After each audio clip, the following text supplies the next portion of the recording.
বিসমিল্লাহির রহমানির রহিম। আসসালামু আলাইকুম। আজকে আরেকটা নতুন ভিডিও শুরু করছি আপনাদের জন্যে। আজকে আমরা নতুন একটা বিষয় নিয়ে আলাপ করব, সেটা হচ্ছে যে অ্যামাজন টার্মিনোলজি। এখানে টার্মিনোলজি নিয়ে আমি আজকে যেহেতু আমরা হোলসেল করি, আমি আপনাকে হোলসেলের উপরে ফোকাসড কিছু যেগুলো আমাদের সবসময় লাগে এই ধরনের কিছু বিষয় দেখাবো। টার্মিনোলজি আসলে একটু জানতে হবে। টার্মিনোলজি জানতে হবে আমরা যদি এটা ছোট ছোট কিছু টার্ম, যে এই টার্মটা আমরা কি বুঝতে পারি, এটা অ্যামাজনে বিজনেস করতে গেলে আমাদের সবসময় এই জাতীয় কিছু বিষয় দরকার হয়। আমি আপনাদেরকে যেমন একটি উদাহরণ দেখাই। আপনি যদি অ্যামাজনে যেমন আমরা এখানে একটা ঢুকলাম, আমরা যদি এই শপে এটা যদি যে কোনো একটা প্রোডাক্ট দেখি, এখানে তার আগে একটা কথা বলে রাখি যে আমি অনেকগুলা টুলস, অনেকগুলো আপনার প্লাগইনস বা যেটা যে অ্যাডন্স যেটাই বলেন আমি এখানে ইউজ করতেছি, যার কারণে আমার অ্যামাজনের এই পেজটা একটু অন্যরকম দেখায় বা অন্য যে কোনো পেজে গেলে অন্যরকম দেখায়। এটা আপনারা যখন অ্যামাজনে করবেন আমি আস্তে আস্তে এই জিনিসগুলো আপনাদেরকে দেখিয়ে দিব।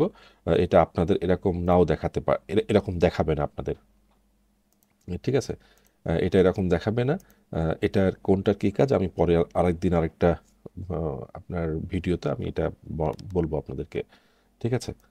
এখন উম, এই যে এখানে দেখেন, এখানে এটা এটা একটা আমরা অ্যাডন্সের মাধ্যমে আনতেছি। এই যে এখানে FBA 3P, এই 3P বলতে আমরা কি বুঝবো, ঠিক আছে?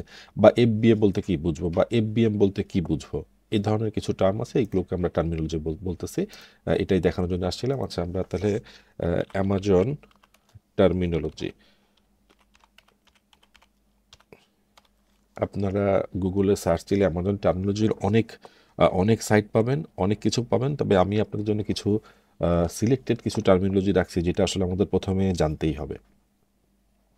যেমন আপনারা যে কোনো সাইট থেকে ঢুকতে পারেন। আমি একটু এটা থেকে ঢুকে দেখি এখানে। হ্যাঁ, এই যে দেখেন এখানে এই যে 1P 3P, এই যে এগুলো হচ্ছে টার্মিনোলজি, কোনটার মানে কি বোঝায়। এখানে প্রচুর আছে এই ধরনের, প্রত্যেকটা টার্মের সাথে এখানে প্রচুর আছে বলেই আপনাদের কোনো ঘাবড়ায় যাওয়ার কোনো বিষয় নাই, কারণ এই প্রত্যেকটা জিনিস আপনারা আস্তে আস্তে কাজ করতে গেলে জানতে পারবেন। আর এখানে এতগুলো জিনিস আপনাদের প্রথমে জানতে হবে না, প্রথমে অল্প কিছু জিনিস আছে যেটা আপনাদের জানতে হবে। আমি সেই জিনিসটা একটু দেখানোর চেষ্টা করি, ঠিক আছে? এটা আমি আপনাদের জন্য কিছু তৈরি করে রাখছি, সেটা হচ্ছে যে এই যে এটা তৈরি করে রাখছি আমি আপনাদের জন্য। এখানে আমরা প্রথমে আসি যে অ্যাসিন, অ্যাসিন জিনিসটা কি, এটা মাথায় রাখবেন, এটা আপনাকে জানতেই হবে। আপনি যখন হোলসেল বা আপনি যেটাই করেন না কেন, আপনি প্রাইভেট লেভেল বা যেটাই করেন না কেন, হ্যান্ডমেড যেটাই করেন না কেন, আপনি অ্যামাজনে সেল করতে হলে অ্যাসিন জিনিসটাকে এটা আপনাকে জানতে হবে। এটার পুরোটা হচ্ছে অ্যামাজন স্ট্যান্ডার্ড ইনফো নাম্বার।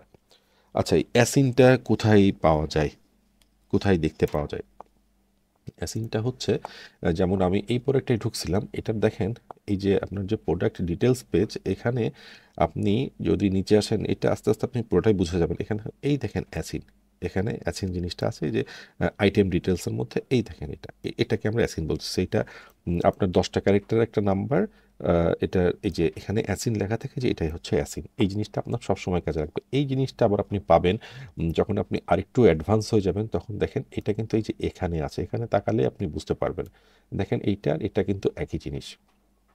এই অ্যাসিনটা আমাদের সবসময় কাজে লাগে, প্রত্যেকটা সময়। অ্যামাজনে আপনি কোনো প্রোডাক্ট, আমরা যেমন এই যে প্রোডাক্টটা, আমরা এই প্রোডাক্টটাকে, এই প্রোডাক্টের এই যে ব্ল্যাক পেপার ইসেনশিয়াল অয়েল, আমরা এই নামে চিনব না, আমরা এই অ্যাসিন নামে চিনব। এই অ্যাসিনটা যখন আপনি কারোর সাথে আলাপ করবেন বা আপনি যখন প্রোডাক্ট নিয়ে রিসার্চ করবেন, তখন আপনার এই নামটা তেমন কোনো কাজে আসবে না, কোনো কাজেই আসবে না। ঠিক আছে? যখন আপনি শুধু জানবেন, কিন্তু আপনাকে কাজ করতে হবে মূলত হচ্ছে এই যে অ্যাসিনটা দিয়ে। এই অ্যাসিনটাই হচ্ছে আপনার সবসময় আপনার লাভ ক্যালকুলেশন বা যেকোনোর জন্য এই অ্যাসিনটা লাগবে। এটা সবসময় আপনাকে মাথায় রাখতে হবে। এটা আপনি এখানে আরও অনেক জায়গা থেকেই দেখা যায়। প্রথমে আমি আপনাদের বোঝার সুবিধার্থে আসলে আস্তে আস্তে মানে আমরা প্রত্যেকটা জিনিসই জানতে পারবো। যখন আমরা কাজে নামবো তখন আমরা আস্তে আস্তে প্রত্যেকটা জিনিস বুঝতে পারবো। এখন আপনারা এখান থেকে দেখতে পারবেন এই যে প্রোডাক্ট ডিটেলস পেজে, এই যে এখানে আপনি যখন এই যে আইটেম ডিটেলসে আসবেন, এখানে অ্যাসিন লেখা আছে, এটা হচ্ছে অ্যাসিন, ঠিক আছে? এরপরে আমরা দ্বিতীয়টাতে আসি, বিএসআর কি।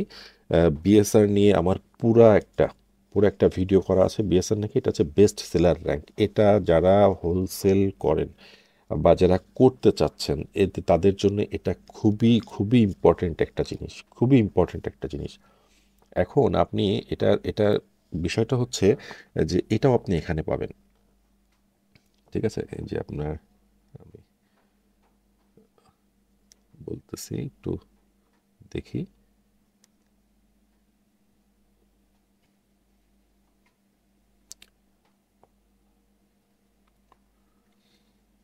আচ্ছা, আমরা আরেকটা প্রোডাক্টে যাই দেখি। আচ্ছা, এটাতেই যাই দেখি, এটাতে যাই।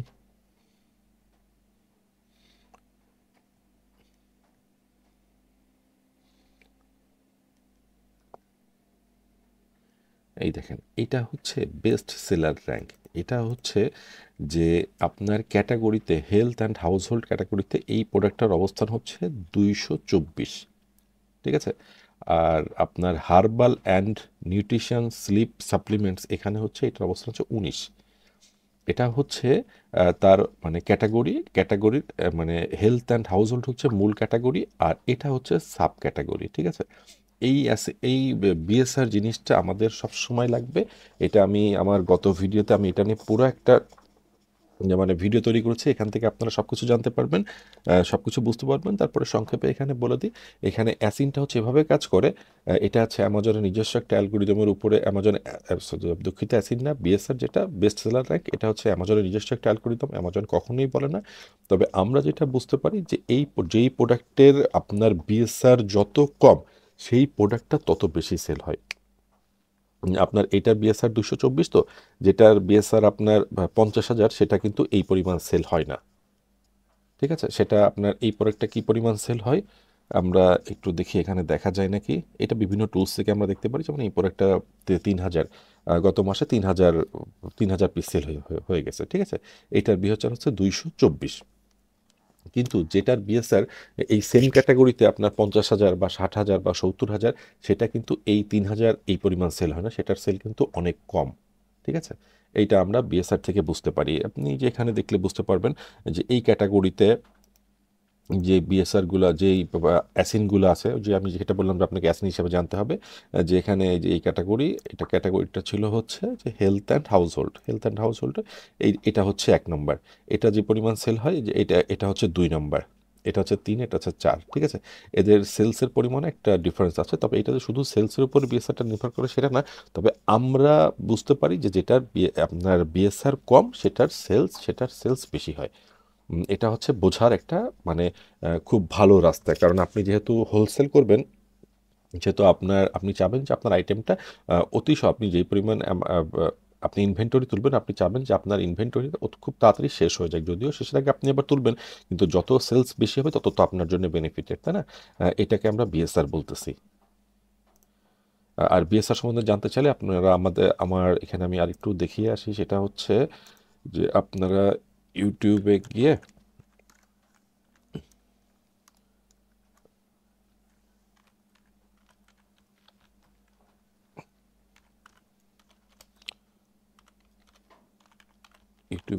আপনারা এখানে গেলেই দেখতে পাবেন।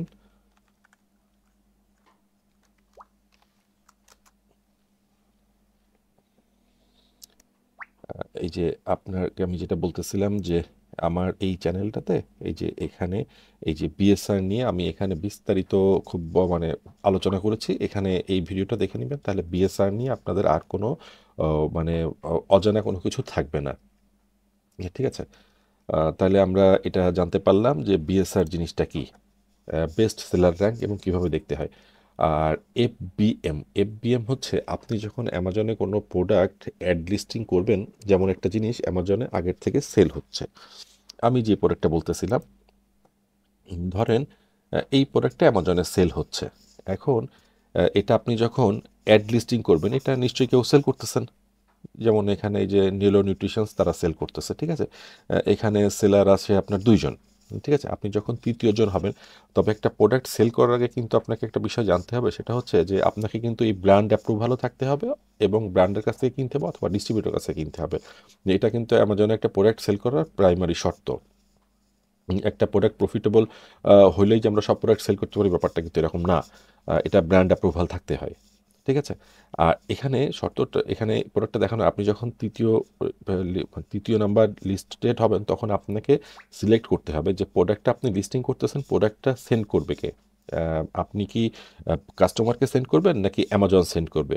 যদি আপনি সিলেক্ট করেন যে না, আমি সেল আপনার মানে আপনি কাস্টমারকে সেন্ড করবেন, শুধু অ্যামাজনে অর্ডারটা আসবে এবং আপনি কাস্টমারকে ডেলিভারিটা করবেন, রিটার্নটাও আপনি, যদি কোনো কারণে প্রোডাক্টটা রিটার্ন আসে সেটাও আপনি রিসিভ করবেন এবং কাস্টমার সার্ভিস আপনি দিবেন। এটাকে আমরা বলতেছি হচ্ছে এফবিএম, যেটা হচ্ছে ফুলফিলমেন্ট বাই মার্চেন্ট। ঠিক আছে? এটা নিয়েও আমার আরেকটা অনেক একটা ভিডিও আছে, সেটা হচ্ছে আপনারা এই যে এফবিএ ভার্সেস এফবিএম, এই ভিডিওটা দেখলে আপনারা এই এফবিএ এফবিএম এই দুইটার পার্থক্য খুব ভালোভাবে বুঝতে পারবেন। ঠিক আছে? এটা হচ্ছে তাহলে এফবিএমটা হচ্ছে যেটা ফুলফিলমেন্ট বাই মার্চেন্ট, অর্ডারটা অ্যামাজনে আসবে, শুধু কাস্টমারকে প্রোডাক্টটা আপনি পাঠাবেন, কাস্টমারের কোনো কোয়ারিজ থাকলে সেটার উত্তর আপনি দিবেন, যদি কোনো কারণে রিটার্ন আসে সেটা আপনাকে হ্যান্ডেল করতে হবে। ঠিক আছে? এফবিএটা হচ্ছে ঠিক এটার উল্টা জিনিসটা। এফবিএটা হচ্ছে ফুলফিলমেন্ট বাই অ্যামাজন। এখানে অ্যামাজন নির্দিষ্ট একটা সার্ভিস চার্জের বিনিময়ে আপনি যখন প্রোডাক্ট লিস্টিং, যে অ্যাড লিস্টিং করবেন, তখন ওখানে সিলেক্ট করে দেবেন যে প্রোডাক্ট ডেলিভারি করবে অ্যামাজন। ঠিক আছে? তখন অ্যামাজন আপনার কাছে একটা চার্জ নিবে এবং আপনি যখন প্রোডাক্ট লিস্ট করা হয়ে যাবে, তখন আপনি প্রোডাক্টটা অ্যামাজন যেই লিস্টিংয়ের সময় যেই প্রেপ সেন্টারের অ্যাড্রেসটা দিবে সেই প্রেপ সেন্টারে প্রোডাক্টটা পাঠিয়ে দিবেন। পাঠিয়ে দিলে তখন অ্যামাজন আপনার কোনো অর্ডার হলে তখন অ্যামাজনই কাস্টমারকে এটা প্রোডাক্টটা পাঠিয়ে দিবে। কাস্টমার রিটার্ন যদি করতে চান সেই রিটার্নটা অ্যামাজন প্রসেসিং করবেন। যদি কাস্টমারের কোনো কোয়ারিজ থাকে সেটাও অ্যামাজন দেখবে। এখানে আপনার কোনো কাজ থাকবে না, তবে এইটার বিনিময়ে অ্যামাজন একটা চার্জ চার্জ অ্যাপ্লাই করে আর কি। ঠিক আছে? আপনার উপরে, এবং এটা নিয়ে আমি একদিন আরেকটা ভিডিও তৈরি করবো, তখন আপনারা এটা বুঝতে পারবেন। তাহলে এফবিএম এবং এফবিএ এই দুইটা জিনিস আপনারা মানে আমি আশা করতেছি আপনারা বুঝতে পারছেন। আর যদি আরও ডিপলি বুঝতে চান তাহলে আমার যে ভিডিওটা দেখাইলাম, যেটা আমার চ্যানেলে আছে, ওইটা দেখলে আপনারা বুঝতে পারবেন। ঠিক আছে? এখানে পিএল পিএল এই টার্মটা আসবে এখানে। এই যে অ্যাসিন, বিএসআর, এফবিএম, এফবিএ, এই টার্মগুলো কিন্তু আপনাদের সাথে খুবই পরিচিত হইতে হবে। এইগুলা মোটামুটিভাবে আমি যেগুলা খুব বেশি আমাদের লাগে আর কি, খুব বেশি প্রত্যেকটা মুহূর্তে লাগে, এই কয়টা জিনিস আপনাকে না জানলেই নয়, এটা আপনাকে জানতেই হবে আমাদের। ঠিক আছে? এটা বাদে কিন্তু আরও অনেক আছে, কিন্তু সেইগুলো আমাদের তেমন বেশি লাগে না। আর আপনি যখন একটা টার্ম আসবে যদি বুঝতে না পারেন, সঙ্গে সাথে গুগল করবেন, গুগল করলে তো আপনি জিনিসটা পেয়ে যাচ্ছেন। ঠিক আছে? সমস্যা নেই। আর পিএলটা হচ্ছে প্রাইভেট লেভেল। প্রাইভেট লেভেল জিনিসটা হচ্ছে যে এইটা হচ্ছে যে আমরা হোলসেল মডেল নিয়ে কাজ করি। এখন ধরেন আপনি বাংলাদেশ থেকে কিছু টি শার্ট তৈরি করলেন আপনার নিজস্ব একটা ব্র্যান্ড দিয়ে। আপনার ব্র্যান্ডের নাম কি? আপনার ব্র্যান্ডের নাম হচ্ছে গ্যালাক্সি। আমি একটা ছদ্মনাম এখানে ইউজ করতেছি। আপনি গ্যালাক্সি ব্র্যান্ডের আপনি একটা টি শার্ট তৈরি করলেন। এখন আপনি ইচ্ছা করলে এই প্রোডাক্টটা অ্যামাজনে নতুন লিস্টিং করে সেই লিস্টিংয়ের একটা রুলস আছে, সেটা আমি আরেকটা ভিডিওতে দেখিয়ে দিব। সেখানে ইমেজের কিছু বিষয় আছে, সেখানে আপনার মানে কি লিখবেন তার একটা বিষয় আছে, ওখানে বিভিন্ন পয়েন্টের, ওখানে বিভিন্ন সেকশন আছে, কোন সেকশনে কিভাবে লিখতে হবে, কিভাবে এটা এসইও করতে হবে, কিভাবে এটা আমি আরেকদিন আরেকটা ভিডিওতে আপনাদেরকে বলে দেবো, মানে আরেকটা ভিডিও করব, সেখান থেকে আপনারা জানতে পারবেন। তো প্রাইভেট লেভেলটা হচ্ছে যে আপনি এই যে টি শার্টটা তৈরি করলেন, এই ব্র্যান্ডটা কিন্তু আপনার। ঠিক আছে? এটা কিন্তু অনেকে করে থাকেন। এটা শুধু টি শার্ট হবে এমন নয়, আপনি চায়না থেকে ইচ্ছা করলে অন্য কিছু মেকানিক্যাল টুলস বা আপনি কোনো একটা জিনিস আলিবাবা থেকে কিনে সেটা আপনি সাপ্লায়ার সাথে বললেন যে এটা আপনার ব্র্যান্ডে বিক্রি হবে। আপনি এই প্রোডাক্টটার মানে আপনি হচ্ছেন এটার সোর্সিং এবং আপনি হচ্ছেন এটার ম্যানুফ্যাকচারার। আপনি তৈরি করে নিচ্ছেন আরেকজনের কাছ থেকে, কিন্তু আপনি হচ্ছে এই ব্র্যান্ডটার ওনার। এই ব্র্যান্ডটা শুধু আপনিই সেল করবেন। এটাকে আমরা বলতেছি প্রাইভেট লেভেল। ঠিক আছে? এটাকে আমরা পিএল বলতেছি। আর তাহলে পিএল হচ্ছে যে প্রোডাক্টটা আপনার নিজস্ব। ঠিক আছে? যেটা আপনি অ্যামাজনে সেল করতেছেন। আর 3PL হচ্ছে, এটা হচ্ছে third party logistics. Third party লজিস্টিক্সটা এই টার্মটা এই কারণে আসে, সেটা হচ্ছে আপনি যখন অ্যামাজনে প্রোডাক্ট পাঠাবেন তখন আপনাকে কিছু কাজ করতে হয় প্রোডাক্টের উপরে। যেমন এই জিনিসটা একটু ভালো করে মানে বুঝতে হবে। সেটা হচ্ছে যে আপনি যখন এফবিএ, এই যে এখানে যেটা বলতেছিলাম এফবিএ লিস্টিং করবেন, যখন আপনি প্রোডাক্টটা অ্যামাজনে পাঠাবেন, তখন প্রোডাক্টের যদি বারকোড থাকে, এই বারকোডটা আসলে এই যে ইউপিসি কোড, এই যে এখানেই আছে, এখানে আসলে আপনারা বুঝতে পারবেন যে পরবর্তীতে ইউপিসি এখানেই আছে। এই যে এটা যদি ম্যানুফ্যাকচারের কোনো বারকোড থাকে, ঠিক আছে, যদি থাকে তাহলে সমস্যা নেই, আর না থাকলে এই বারকোডটা একটা নতুন একটা বারকোড বসাইতে হয়, ঠিক আছে, যেটা FNSKU বলি আমরা, যে এটা এখানে আসলে বুঝতে পারবেন। এই বারকোডটা প্রত্যেকটা প্রোডাক্টের গায়ে লাগাইতে হয়। এখন এই কাজটা আপনাকে, যার কাছ থেকে আপনি কিনবেন, উনি যদি করে দেন, তাহলে আপনার 3PL এই সার্ভিসটা লাগবে। 3PL সার্ভিসটা তার মানে আপনি যার কাছ থেকে কিনতেছেন উনিই আপনাকে সাপোর্টটা দিচ্ছেন। এটা কোনো ডিস্ট্রিবিউটর, কোনো ব্র্যান্ড এই সার্ভিসটা দেন, আবার কোনো ব্র্যান্ড দেন না। এখন যারা দেন না, তখন আমরা যেটা করি সেটা হচ্ছে যে তাদের কাছ থেকে কিনে আমরা আরেকটা 3PL সার্ভিস ইউজ করি। এটা আমাদের বাংলাদেশি বেশ কিছু ভাই বোন আছেন যারা ইউএসএতেই বসবাস করেন, তাদের অনেকের প্রফেশনাল, আবার অনেকে বাসা থেকেও এই সার্ভিসটা দিয়ে থাকেন। তার বিনিময়ে ওনারা একটা আমাদের কাছ থেকে একটা সার্ভিস ফি নেন। এখন আপনি ব্র্যান্ডের কাছ থেকে কেনার পরে এটা পাঠাবেন হচ্ছে ওই প্রেপ সেন্টারে, যেটাকে আমরা প্রিপারেশন সেন্টার বলতেছি, অ্যামাজন প্রেপ সেন্টার, মানে 3PL সার্ভিস যেটা। সেটা যদি বাসা বাড়িতে হয়, কেউ যদি বাসায় বসে করেন তাহলে উনি বাসায় করতেছেন, আবার অনেকে ওয়্যার হাউস নিয়েও কাজ করেন, ঠিক আছে। এরকম আমাদের বাংলাদেশে অনেক ভাই করতেছেন এটা, তারা আমাদের এই সার্ভিসটা দিচ্ছেন। এই যে প্রতিষ্ঠানগুলোকে, এইগুলোকে আমরা বলতেছি 3PL সার্ভিস, ঠিক আছে। আবার FBM যদি আপনি করতে চান, তখন আপনার প্রোডাক্টটা তো শিপমেন্ট করবেন আপনি, তখন আপনি প্রোডাক্টটা কোথায় রাখবেন? আপনি তো আছেন বাংলাদেশে, ঠিক আছে। এই 3PL সার্ভিসগুলো এই জাতীয় সার্ভিসগুলো প্রোভাইড করে থাকে, ঠিক আছে। তবে তার একটা চার্জ আছে, একটা স্ট্যান্ডার্ড চার্জ আছে, সেই স্ট্যান্ডার্ড চার্জটা তাকে পেমেন্ট করলে ওনারা আপনাকে এই সার্ভিসগুলো প্রোভাইড করবে, ঠিক আছে। এটা আপনি খুঁজলেই পেয়ে যাবেন, বা এটা যদি সাপোর্ট লাগে আমাদেরকে জানাবেন, আমরা আপনাকে অবশ্যই এই সাপোর্টটা দিতে পারবো। তাহলে 3PL হচ্ছে থার্ড পার্টি লজিস্টিক্স, যারা আপনাকে লজিস্টিক্স সাপোর্টটা দিচ্ছেন। তারা ওই প্রোডাক্টগুলো মানে করার পরে, আপনার লেবেলিং করার পরে আবার প্যাকিং করে এটা আবার অ্যামাজনের যেই অ্যাড্রেসটা আপনাকে দিবে, ওই যে আপনি যখন লিস্টিং করছেন তখন তারা সেইখানে পাঠিয়ে দেন। তারা ইউপিএস, সাধারণত আমরা ইউপিএস এই কুরিয়ারটাই ইউজ করি, অনেক ক্ষেত্রে অন্যান্য কুরিয়ার ইউজ করি। ইউপিএসের ওনারা পৌঁছে দেন, ইউপিএস তখন এটা অ্যামাজনের ফুলফিলমেন্ট সেন্টারে পৌঁছায় দেয়। এটা হচ্ছে 3PL সার্ভিসের কাজ। আর বাই বক্সটা হচ্ছে একটা বিশেষ, আপনি যখন একটা প্রোডাক্টে ঢুকবেন তখন নিচে কিছু সাজেশন আসে, যে এই প্রোডাক্টের সাথে এটা নিতে পারেন। নিচে আপনাকে ওই সিমিলার প্রোডাক্ট বা বা আপনাকে অন্য কিছু প্রোডাক্ট দেখাইলো যে ওইটার মানে আপনার পরিপূরক আর কি, ঠিক আছে। একজন আপনার মানে এটা এরকম যে আপনার ধরেন একজন একটা ল্যাপটপ কিনতেছেন, এখন ওনার একটা ব্যাগের তো দরকার হতে পারে, হয়তো নিচ থেকে আপনার ওই বাই বক্সে সেটা আপনাকে একটা ব্যাগ সাজেস্ট করলো যে এই ব্যাগটা আপনার জন্য ভালো হবে, ঠিক আছে। দেখা গেলো আপনি এটা কিনলেন, এটাকে আমরা সাধারণত বাই বক্স বলতেছি। এটা বাই বক্স নিয়ে অনেকে অনেক রকম ডেফিনেশন দেন, এটার ডেফিনেশন অনেক রকম হতে পারে, ঠিক আছে। যদি এখানে বাই বক্সের সুবিধাটা হচ্ছে কি, যে আপনার প্রোডাক্টটা যদি একবার বাই বক্সে চলে যায়, তাহলে এটা ইনভেন্টরি শেষ হইতে মানে শুধু আসলে মানে অনেক সময় কয়েক ঘন্টা লাগে। যে আপনি দেখা গেল যে একটু অল্প করে পাঠিয়েছেন 50 পিস, যেটা সেল অনেক বেশি, হয়তো আপনি দেখা গেল যে আপনি বাই বক্স পেয়েছেন 5 ঘন্টার জন্য, 2 ঘন্টার জন্য আপনার প্রোডাক্ট শেষ হয়ে যাবে। বাই বক্সটার পাওয়ার সুবিধাটা হচ্ছে এইটা। আমরা সবসময় চেষ্টা করি যাতে বাই বক্সটা আমরা পাই আর কি, ঠিক আছে। এখানে ফিচার অফারও আছে, ফিচার অফারও আপনি থাকতে পারেন, কিন্তু বাই বক্সটা পাইলে এই সুবিধাটা এটা হয়। এবার সে ইউপিসি। ইউপিসি জিনিসটা কি? ইউপিসি হচ্ছে ইউনিভার্সাল প্রোডাক্ট কোড। এটা আমরা বাংলাদেশ থেকে যখন কোনো জিনিস কিনি তখন আমরা নিজেরাই তো ইউপিসি এটা দেখে থাকি, তাই না? ইউপিসি, ইউপিসিটা দেখলে প্রোডাক্টের গায়ে থাকে ইউপিসি ইমেজ। আমরা একটা ইমেজ দেখলে আপনার এই দেখেন, এইগুলো হচ্ছে ইউপিসি ইমেজ, এই যে বারকোড ইউপিসি। যেমন এটাকে আমি যদি ক্লিক করি, দেখেন এটা আমরা র্যান্ডমলি দেখতেছি। আমরা অনেক প্রোডাক্টের গায়ে এই ধরনের একটা লেবেল দেখতে পাই না, এবং এর একটা নাম্বার থাকে, এর মধ্যে একটা নাম্বার থাকে, এটা একটা ইউনিক নাম্বার, ঠিক আছে। এটা আপনার নর্থ আমেরিকার জন্য ইউপিসি, আর আপনার ইউরোপের জন্য ওইটা আবার আলাদা নাম, ঠিক আছে। যেহেতু আমরা নর্থ আমেরিকাতেই কাজ করব, এই কারণে আমরা এটা ইউপিসিটা আমাদের কাজে লাগবে, ঠিক আছে। এখানে আমি আপনাদের আরেকটা জিনিস দেখিয়ে দিই, তাহলে আপনাদের বুঝতে সুবিধা হবে। সেটা হচ্ছে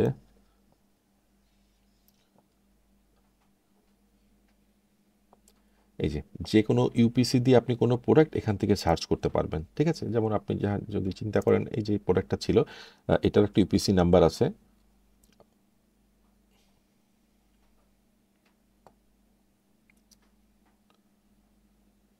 সব প্রোডাক্ট, এই যে এটার হচ্ছে এই যে ইউপিসি নাম্বার, এটা দেখেন, এই নাম্বারটা যদি আমরা এখানে সার্চ করি, তাহলে আমরা রেজাল্ট পাবো যে এই প্রোডাক্টটা কোথায় কোথায় সেল হচ্ছে।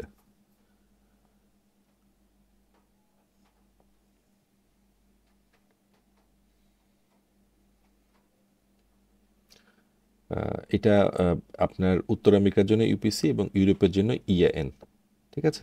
এই নাম্বারটা মানে এটার অল্টারনেটিভ ইউরোপের জন্য ইএএন, আর আমাদের বাংলাদেশেও ইউপিসি হিসাবে এটা মানে প্রত্যেকটা প্রোডাক্টে আইডেন্টিফাই করা হয়, ঠিক আছে? এখন যেটা হচ্ছে যে তাহলে এই যে ইউপিসি এখানে বোঝার জায়গাটা হচ্ছে আপনি ইউপিসি হচ্ছে আপনার ইউনিভার্সাল প্রোডাক্ট কোড। এখন যদি কোনো প্রোডাক্টের ইউপিসি কোড না থাকে, এটা কিছু প্রোডাক্টে থাকতে পারে, জেনেরিক প্রোডাক্ট বা অন্য যে কোনো প্রোডাক্টের ইউপিসি কোড নাও থাকতে পারে। যেমন আপনি যেটা বাসায় হ্যান্ডমেড করছেন, এটা আপনি ইউপিসি কোড এখনও করেননি। এখন তখন অ্যামাজন বুঝবে কী করে যে এই প্রোডাক্টটা কি? তখন অ্যামাজন আরেকটা লেভেল প্রোভাইড করে। আপনি যখন অ্যাড লিস্টিং করবেন তখন অ্যামাজন আপনাকে বলবে, অ্যামাজনে জানা আছে আগে থেকেই যে এই প্রোডাক্টটা কি ইউপিসি কোড অ্যাড করা আছে। যদি অ্যাড করা থাকলে এটা অ্যামাজন জানে। আপনি যদি প্রাইভেট লেভেল করেন সেক্ষেত্রে আপনাকে ওইটা মানে নতুন এফএনএসকিউ লেভেলটা নিতে হবে, নিয়ে সেটা লাগিয়ে দিতে হবে, অথবা অ্যামাজনকে জানাতে হবে যে হ্যাঁ ইউপিসি কোডটা আমি ব্যবহার করতেছি, ঠিক আছে? এখন ওইটা আপনার এটা অ্যামাজনকে বলে দিতে হবে। ওটা এখন জিটিন আর কি, জিটিন রেজিস্ট্রেশন করে নিতে হবে আপনাকে, ঠিক আছে? আর যদি না থাকে তখন আপনি কি করবেন? তখন অ্যামাজন আপনাকে একটা এই যে FNSKU, fulfilment network stock keeping unit, আপনাকে এই লেভেলটা তখন অ্যামাজন দিবে। যদি কোনো প্রোডাক্টের ইউপিসি না থাকে, যেহেতু আপনি অ্যাড লিস্টিং করতেছেন, আপনি প্রাইভেট লেভেল করতেছেন না, তখন আপনি এফএনএসকেইউ, দেখেন আমি যদি এফএনএসকেইউ এটা লিখে সার্চ দিই, এফএনএসকেইউ এটা যদি আমি ইমেজ লিখে সার্চ দিই, দেখেন এই এই দেখেন এই দেখেন, এটাই আমরা দেখি।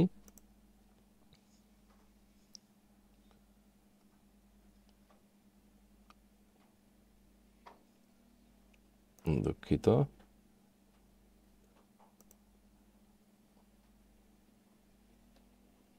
এই যে এটা দেখেন, এই দেখেন এফএনএসকিউ, তখন অ্যামাজন আপনাকে একটা অন্য একটা বারকোড দিবে আপনাকে।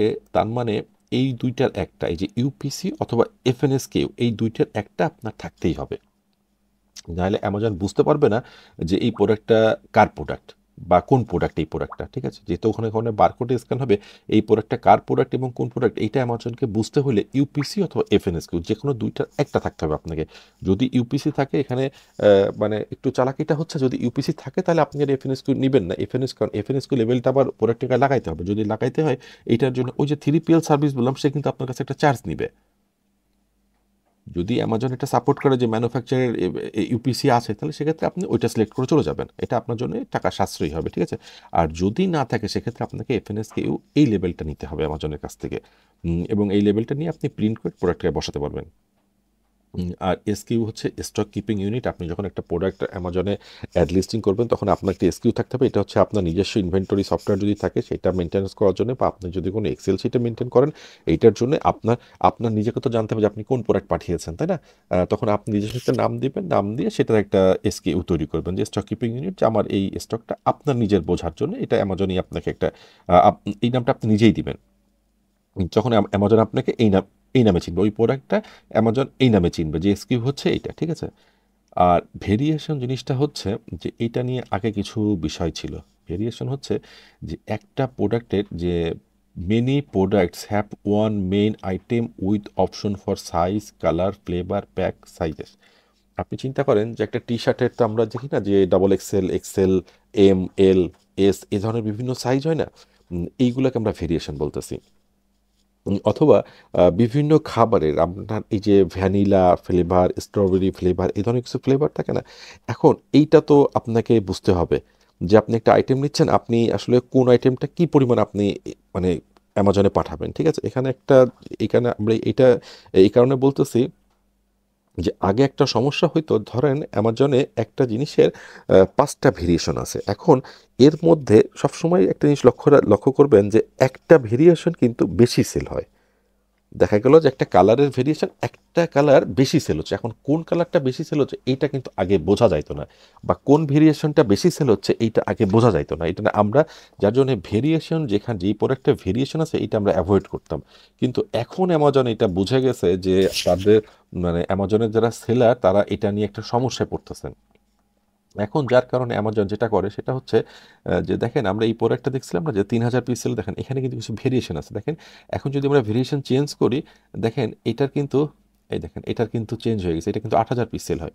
আমরা যদি দেখেন এই যে এটার কিন্তু কয়েকটা ভেরিয়েশন আছে, এই যে এটা কি সুপার গ্লাম, এটা ছিল কি, এটা আরেকটা ভেরিয়েশন ছিল, এটা সম্ভবত কি ম্যাগনেসিয়াম, এটা হচ্ছে লেমন লাইম, লেমন লাইমটা দেখি। এখন দেখেন এই যে এটাও কিন্তু 3,000 পিস সেল হয়। রাসমুই লেমোনাইড, এটা এটা 60,000 পিস সেল হয়। দেখেন এটা কিন্তু অনেক বেশি সেল হয়। এখন আপনি যদি এইটা বা এটা পাঠান তাহলে কিন্তু আপনি সেলসটা, আপনার পোর্শনটা কিন্তু কম আসবে, কিন্তু আপনি যদি এই আইটেমটা পাঠান তাহলে কিন্তু আপনার জন্য আপনি সেলসটা বেশি পাবেন, সে একটা প্রবাবিলিটি সবসময় থাকে, তাই না? যেটা 60,000 পিস সেল হচ্ছে। আবার দেখেন এই যে এটা আবার 50,000 পিস সেল হচ্ছে, ঠিক আছে? তার মানে আপনি এই দুইটা আইটেমের যে কোনো একটা পাঠালে বা দুইটাই পাঠাইলে, বা আপনি যদি 5টাও পাঠান, তখন আপনি দেখবেন যে আপনার এই দুইটা আইটেম বেশি চলতেছে। এখন এইটা যদি আপনি 100 পাঠান তাহলে এটা 100 পাঠাবে, এটা 100, কিন্তু এটাতে 100 পাঠালে হবে না, ওই সেম সময় লাগবে না, এটাতে বেশি পাঠাইতে হবে। এই কারণে আপনার এই ভেরিয়েশনটা আমাদের অনেক সময় অনেক কাজে লাগে। এটা আমরা এই কারণে রাখছি যে আগে এটা বোঝা যাইতো না, আগে অ্যামাজন এই ডাটাটা দিত না। আর সব প্রোডাক্টে যেই ডাটা দেয় আপনার কত সেল হয় এটা কিন্তু না, এটা আমরা বিভিন্ন টুলস থেকে দেখতে পারি, তবে টুলসগুলোতে আগে এটা আইডেন্টিফাই করা যাইতো না, এখন যাচ্ছে, ঠিক আছে? এই কারণে আমি এটা বললাম। আর পরবর্তী যে অপশন সেটা হচ্ছে Q1, Q2, Q3, Q4। Amazon তার মানে সময়টাকে 4টা বছরের 12টা মাসকে 4টা ভাগে ভাগ করে নেওয়া হয়েছে। এখানে Q1, Q2, Q3 কে আপনি একভাবে রাখেন, Q4 কে আলাদা করেন। যেমন এই মুহূর্তে Q4 চলতেছে, আপনার Q1 হচ্ছে জানুয়ারি টু মার্চ, Q2 হচ্ছে এপ্রিল টু জুন, Q3 হচ্ছে জুলাই আগস্ট সেপ্টেম্বর, আর Q4 হচ্ছে অক্টোবর নভেম্বর ডিসেম্বর। আমাদের মূল কোশ্চেনটা হচ্ছে এই Q4 নিয়ে। Q4-এ আপনি অ্যামাজনে কোনো স্টক রাখলে এটা সেলটা একটু বেশি হয়, এবং এখানে আপনার ইনভেন্টরি চার্জটাও বেশি। Q4-এ আপনাকে কিছু অ্যাডভান্স সিদ্ধান্ত নিতে হয়। আমরা সাধারণত Q4-এ যে ডিসেম্বরে আসলে আমরা সাধারণত কোনো প্রোডাক্টের অ্যামাজনে ফুলফিলমেন্টে পাঠাই না, কারণ তখন হচ্ছে সেলসের সময়, তখন প্রচুর সেলস হবে, ঠিক আছে? আর Q1 to 3 এই 3টা একই রকম, ঠিক আছে? এখানে আসলে কিন্তু একটা চার্জিংয়ের চেঞ্জ আছে। এই Q4টা নিয়ে কিছু ফ্যাক্টর কাজ করে, ঠিক আছে? এই কারণে আমরা আমার অ্যামাজনই ভাগ করে দিচ্ছেন তার ফুলফিলমেন্ট সেন্টারে বিভিন্ন চার্জিংয়ের জন্য। এই কারণে আমরা এই Q4টাকে আমরা সবসময়, আপনি যারা অ্যামাজনে কাজ করে তারা সবসময় দেখবেন ডিসেম্বর শুনে আর এখন তো Q4 চলতেছে, ভাই সাবধানে প্রোডাক্ট পাঠাবেন, ঠিক আছে? আর বিশেষ করে ডিসেম্বরে এটা, কারণ ওদের বড়দিন থাকে 25শে ডিসেম্বর, এখন প্রচুর সেলস হয়, ঠিক আছে? এখন ওদের ওখানে আমার এক স্টুডেন্ট উনি বলতেছিলেন, উনি অ্যামাজনেই কাজ করতেন, যে ওইখানে ভাইয়া খুব মানে আম, খুব মানে শুরু হয়ে যায়, মানে মানে প্রচুর ব্যস্ততা শুরু হয়ে যায়, ওখানে প্রচুর কাজ চালু হয়ে যায়। আমাদের বাংলাদেশে ঈদের সময় কি হয়, একই ব্যাপারটা অ্যামাজনেও ঘটে। এখন আরেকটা ব্যাপার, সেই গেটেড আনগেটেড। গেটেড ব্যাপারটা হচ্ছে যে আপনি যখন অ্যামাজনে কোনো প্রোডাক্ট লিস্টিং করতে যাবেন, সব প্রোডাক্ট আপনি লিস্টিং করতে পারবেন না। আনগেটেড হচ্ছে ওই প্রোডাক্টটা, যেই প্রোডাক্টটা অ্যামাজনে আপনাকে সরাসরি, এটা আমি যখন অ্যামাজনের আপনার ইনসাইডে যাব, যখন আমি আমার সেলার সেন্টারের ভিতরে যাব, তখন আমি আপনাদেরকে এই জিনিসটা বুঝিয়ে দিব। এখন শুধু এইটুকু বুঝতে পারেন, আনগেটেড প্রোডাক্টটা আপনি অ্যামাজনে আপনি সঙ্গে সঙ্গে লিস্টিং করতে পারবেন, কিন্তু গেটেড যে আইটেমটা আছে এইটা লিস্টিং করতে গেলে আপনাকে একটা ইনভয়েস দিতে হবে, যেখানে আপনি 10 পিস কোনো ডিস্ট্রিবিউটর বা ব্র্যান্ডের কাছে কিনছেন, সেটা মিনিমাম 10 পিস হইতে হবে, এবং সেটা 180 দিনের আগে নয়।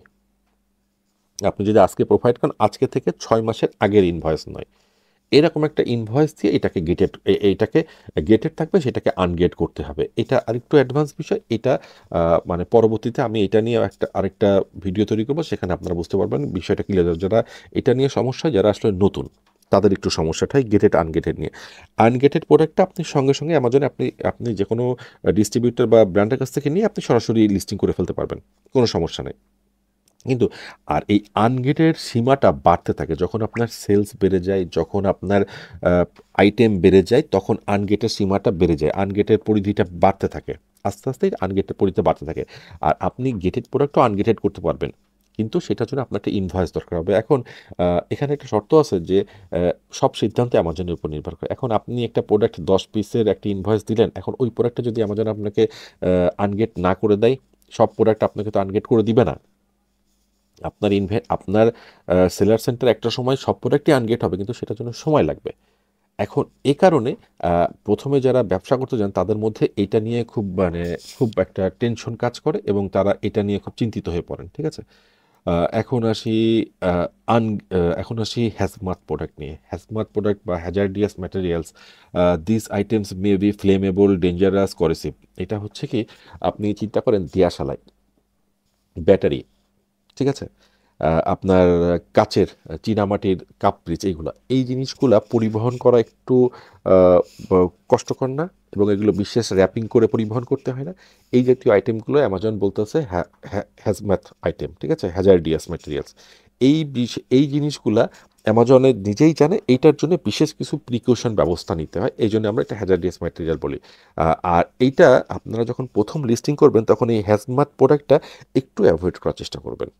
কারণ এইখানে আপনার যদি একটা কাচের কাপ পিস আপনি পরিবহনের সময় ভেঙে যায়, ওটা নষ্ট হইতেই পারে, ড্যামেজ হইতেই পারে। এখানে অনেক কিছু ক্যালকুলেশন আছে এটা, এবং এটার জন্য অ্যামাজনকে নিজস্ব, যদি আপনি এফবিএ করেন সেক্ষেত্রে অ্যামাজন আপনার ওখানে একটু চার্জিংও বেশি করে, ওখানে চার্জিংয়ে একটা অন্য সিস্টেম আছে। এখানে আপনি যদি এফবিএম করেন সেক্ষেত্রেও কিছু ঝামেলা আছে। প্রথমে যারা করতে মানে সেলার সেন্টার আসবেন, তারা এই হ্যাজমাত প্রোডাক্টটা এটা একটু অ্যাভয়েড করার চেষ্টা করবেন, ঠিক আছে। IP claim, intellectual property. IP claim হচ্ছে যে আপনাকে একটা প্রোডাক্ট অ্যামাজন, আপনি আনগেটেড পাইলেন, আপনি প্রোডাক্টটা করলেন, এর সঙ্গে সঙ্গে সেল করা শুরু করলেন, কিন্তু আপনার কাছে ব্র্যান্ডের অনুমতিপত্র নাই, বা ব্র্যান্ড নিষেধ করে দিয়েছে যে আমার প্রোডাক্ট কেউ কোনো থার্ড পার্টি প্ল্যাটফর্ম মানে অ্যামাজন, ওয়ালমার্ট, ইবেতে কেউ লিস্টিং করতে পারবেন না, কিন্তু আপনি করে দিলেন। এই যে আপনি যে তার ইন্টেলেকচুয়াল প্রপার্টির উপরে হস্তক্ষেপ করলেন, এইটা অ্যামাজন পছন্দ করে না, এবং এটার মানে আপনার এটা অ্যামাজন করতে দেয় না। এটা হলে আপনার অ্যাকাউন্ট সাসপেন্ড করে দেবে। এই জন্য কোনো প্রোডাক্ট সেলস করার আগে সেই ব্র্যান্ডের সাথে আপনার কাছ থেকে অবশ্যই একটা অনুমতিপত্র লাগবে। এটাকে আমরা আপনার ইন্টেলেকচুয়াল প্রপার্টি বলতেছি। যেমন এটা কোথায় দেখা যায়, এটা আমি এখানে কিছু অ্যাডন্স ইউজ করতেছি, যার কারণে এখানে আপনারা এই জিনিসটা দেখতে পারবেন না, বুঝতে পারতেছেন না, বা আপনাদের কাছে অ্যামাজনের এই পেজটা নতুন মনে হচ্ছে। আপনার কাছে পেজটা এভাবে আসবে না, আমার কাছে আসতেছে। এই দেখেন এখানে, এই যে নো কমপ্লেন, এখানে যদি আপনার আইপি ক্লেমের কোনো অপশন থাকতো, তাহলে এখানে আমাকে একটা সিগন্যাল দিত। এটা আমি একটা বিশেষ টুলস, একটা মানে অ্যাডন্সের মাধ্যমে দেখতেছি। এটা একটা সিগন্যাল দিত যে এইটার ফেক কপি বা নকল কপি মার্কেটে আছে। আপনি দেখা গেলো যে ফেক কপি কিনে ফেলছেন, বা আপনি এটা নকলটা কিনে ফেলছেন, তখন ওইটা নিয়ে একটা ঝামেলা হয়, নকলের সমস্যা হতে পারে, অথবা ব্র্যান্ডের অনুমতি নেই, এরকম একটা বিষয় হতে পারে, ঠিক আছে। এই জাতীয় যে আইপি ক্লেম, এই আইপি ক্লেমটার জন্য আপনার উপরে না আসে, এটার উপরে সবসময় লক্ষ্য রাখতে হবে। এই ধরনের কিছু এক্সটেনশন আছে যেগুলো দিলে আমরা বুঝতে পারি যে এই প্রোডাক্টটা নিয়ে আপনার এই ব্র্যান্ডে কোনো কমপ্লেন নাই, বা কোনো নেগেটিভ রিভিউ নাই, কোনো ধরনের কোনো সমস্যা নাই, ঠিক আছে। এটা একটু অ্যাডভান্স লেভেলের, এটা নিয়েও আমি আস্তে আস্তে আপনার সবই বুঝতে পারবেন। আর সিপিসি, কস্ট পার ক্লিক, এটা হচ্ছে যারা অ্যাড রান করেন, এটা আসলে আপনার প্রাইভেট লেভেলের জন্য। এটা জাস্ট একটু জানার জন্য, এটা যারা হোলসেল করবেন ওনাদের সিপিসি এটা কোনো কাজে লাগবে না, এটা জাস্ট কস্ট পার ক্লিক, মানে আপনি যখন অ্যামাজনে পিপিসি রান করবেন তখন কাস্টমার ক্লিক করলে আপনার যে কস্টটা খরচ হবে, সেটাই আমরা সিপিসি বলতেছি। আর ওই হচ্ছে রিটার্ন অন ইনভেস্টমেন্ট, যে আপনি অ্যামাজনে দেখা গেল যে আপনি $3,000 নিয়ে ব্যবসা করতে আসছেন, বা $5,000 নিয়ে ব্যবসা করতে আসছেন, এখন আপনি তো একটা রিটার্ন চাবেন, তাই না? এখন এই রিটার্নটা কত আসবে, এইটা আমরা প্রথমে একটা ক্যালকুলেশন করতে পারি যে আমার এই জাতীয় একটা রিটার্ন আসবে। এই জাতীয় ক্যালকুলেশনগুলো আমাদেরকে করে নিতে হয়, না করে নিলে আমরা কোনো প্রোডাক্ট অ্যামাজনে মানে এটা আমরা ইনভেন্টরিতে সেন্ড করি না, কারণ যেটা আমার লাভ হবে না, সেটা আমি কেন সেন্ড করব, ঠিক আছে। এইটার একটা ক্যালকুলেশন আছে, এটা নিয়েও পরে একদিন বিস্তারিত আলোচনা করা যাবে, ঠিক আছে। এটা কিভাবে করতে হয় বা কিভাবে আমরা মানে রিটার্ন, এটা একটু সংক্ষেপে সহজে বললে, যে একটা প্রোডাক্ট যদি অ্যামাজনে $10 সেল হয়, তাহলে সেটা অবশ্যই আপনাকে $2 থেকে $3 মধ্যে সোর্সিং করতে হবে, তা না হলে প্রফিট করাটা একটু ডিফিকাল্ট হয়ে যায়। অ্যামাজনের চার্জ এবং অন্যান্য সব কিছু মিলায় আপনাকে অবশ্যই মানে এটা 25, 30, 35 এর উপরে সোর্সিং করা যাবে না, ঠিক আছে। এই সোর্সিং করলে তখন আপনার লস হওয়ার সম্ভাবনা থাকবে। এটাই আমরা মানে বলতেছি, এটা মানে সংক্ষেপে যদি বলি তাহলে এটুকুই বলতে হয়। তো ঠিক আছে, আজকে যেগুলো মানে খুব ইম্পর্টেন্ট, যারা আপনার হোলসেল করবেন তাদের জন্য এই টার্মসগুলো খুবই ইম্পর্টেন্ট, খুবই ইম্পর্টেন্ট। এগুলো অবশ্যই জানতে হবে, তবে এটা চিন্তা করার কোনো কারণ নাই। এটা আপনি আস্তে আস্তে যেটা হবে কি, যে আপনি কাজ করতে গেলে এখানে দেখেন, এখানে যে এফবিএম এগুলো লেখা আছে। আমি যে ওই যে গুগল থেকে যেটা আনছিলাম, ঠিক আছে, এখানে প্রচুর সাইট আছে। আপনি যে জঙ্গল স্কোয়াডটা এখানে যেতে পারেন, অ্যাক্রোনমিস অ্যান্ড অ্যাব্রিভিয়েশন, যে এখান থেকেও দেখতে পারেন, এখানে প্রচুর আছে। আপনি যে কোনো জায়গা থেকে যদি কোনো নতুন টার্ম আসে, তখন আপনি এই টার্মটা আসলে কী কারণে ইউজ হচ্ছে, তখন আপনি সঙ্গে সঙ্গে এটা দেখতে এখান থেকে দেখে নিতে পারবেন, ঠিক আছে। দেখলে আপনি বুঝতে পারবেন। তবে এই যে টার্মগুলো আমি লিখছি, যারা হোলসেল করবেন তাদের জন্য এটা খুবই খুবই ইম্পর্টেন্ট। তাহলে আজকের মতো আমার আজকের এই টিউটোরিয়ালটা এখানেই শেষ করতে চাচ্ছি। সবাই ভালো থাকবেন। আর তার আগে আমি যে কথাটা প্রত্যেক দিনই বলি, যে আপনাদের একটা কমেন্টস, লাইক, সাবস্ক্রিপশন আমাকে ইন্সপায়ার করে, এবং আপনাদের ভালো লাগা আমার ভালো লাগা। সবাই ভালো থাকবেন। খোদা হাফেজ।